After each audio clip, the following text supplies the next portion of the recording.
missed any of the action at the start of the men's single. Again, this is for a trophy, the Lou McCormick Trophy. So again, race for cups and medals on the line. Yeah, it looks like we could have a bit of a tighter race here than we saw in the women's event. The men's varsity single from right to left on your screen in lane 1, Temple. In lane 2, Brock.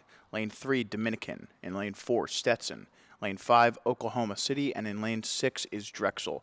Yesterday in the semifinals, Dominican won semifinal number 1 with a time of 9 minutes and 1 second.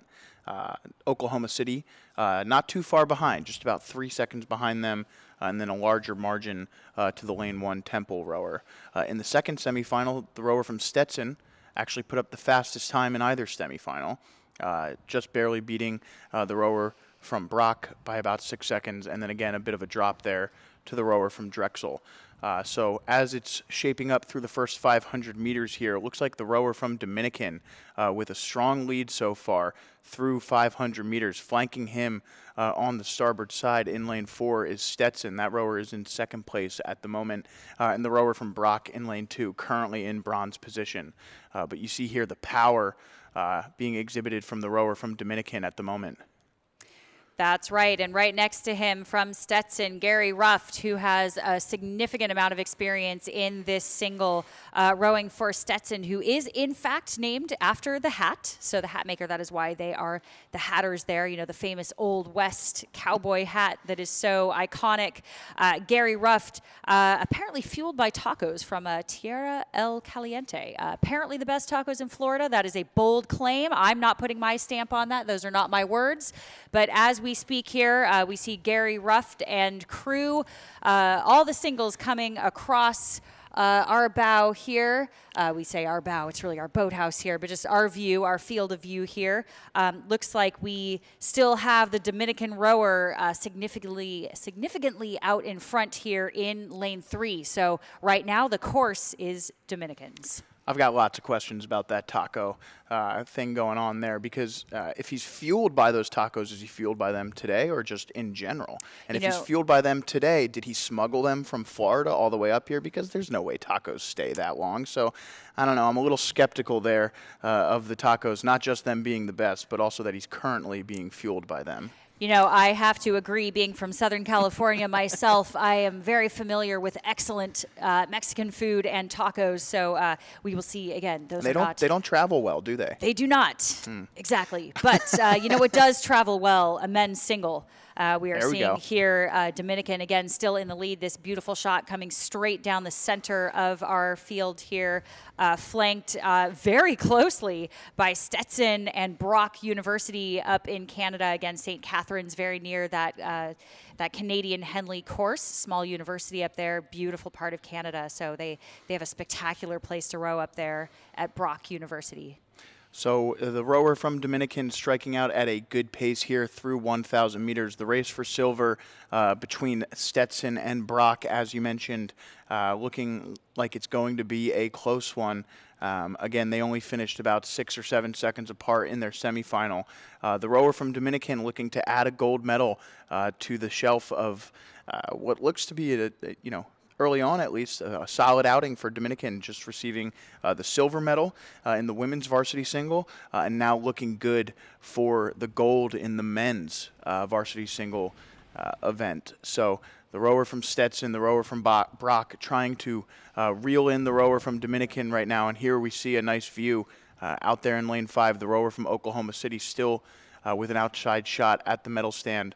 Let's give the edge in second place there to the rower from Brock, looking really strong in lane 2.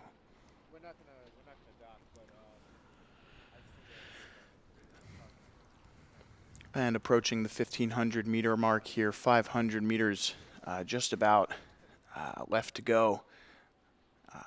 And, you know, a 2,000 meter race, this is, especially in a single, this is about the point in the race where your body is really starting to fight you. You're gasping for every breath of air. You're really, starting to build up that lactic acid in your muscles and starting to ask, yourself questions like, why did I ever do this sport to begin with? And then in the final 500 meters, your mind begins to go blank as you just start to pull as hard as you can, as fast as you can, hoping that you can bring home a medal for yourself and your university here at the Vail Regatta. You know, I don't think you could have said it any better. My body starts fighting itself just by watching these 2Ks. It's so impressive. And I think you pointed out something really important here, that when your body starts to shut down on you, you get to maybe that 1250, you know, it depends, but that third 500 is typically what we start to look at, where things start to shut down and it starts to turn mental. And that is where the physical has to go on autopilot. And that, I think, is what we're seeing here. This clear leader here from Dominican, followed very closely by Brock. Again, a couple boat lengths to open water on that lead. But this right now, I guarantee, is a very mental game for these athletes right now. Not only are they alone and accountable for everything that they do out there, there's no coxswain, nobody else telling them what to do. They are physically exhausted. And so that is where the physical right now, taking these beautiful strokes, getting their blades in the water, driving with legs, hips, back, finishing the stroke one thing at a time. Very, very simple, turns very, very mental. Yeah, and as they approach just about 300 meters left to go here, the rower from Dominican looking really strong. And despite a strong push from Brock in lane 2, I don't think he's going to have enough left here to overtake the rower from Dominican, despite a really strong push to isolate himself into the silver position. Meanwhile, as our leaders hit the 250-meter mark, Stetson now hanging on to bronze position as Oklahoma City makes a strong push out there in lane 5. And again, looks like Stetson should have enough room to hang on here, but a really nice push there into this fourth 500 by the Oklahoma City rower as Dominican takes his final few strokes here on his way to winning the Lou McCormick Trophy and taking gold here at the 85th annual Vail Regatta. And we'll see a nice overhead shot here. He's giving it everything he's got. Final few strokes, and he's crossing the line in just a few more here. Now we sound like the coxswain saying, just 10 more to go, just 10 more to go, just 5 more to go. But, of course, we have to watch on our screen with these beautiful drone shots. We get so spoiled watching until we can actually see that finish line. So here we are with that lovely finish line shot. Congratulations again to Dominican, smaller program, again, just making such an appearance here at the Vail Regatta. And again, Stetson, the Hatters, their iconic cowboy hat. Congratulations to Gary. It's Stetson there. And it looks like rounding out our field, we are going to have Temple and Drexel, if I'm seeing that correctly, lanes 1 and 6. Certainly rounding out the field here, but not to be forgotten as they cross the line. Yeah, 5th place there for Temple and 6th place for Drexel. And again, just keep that in mind as we move along the day, as both of those schools in competition for the overall points trophy, gaining some positions there in the men's varsity single.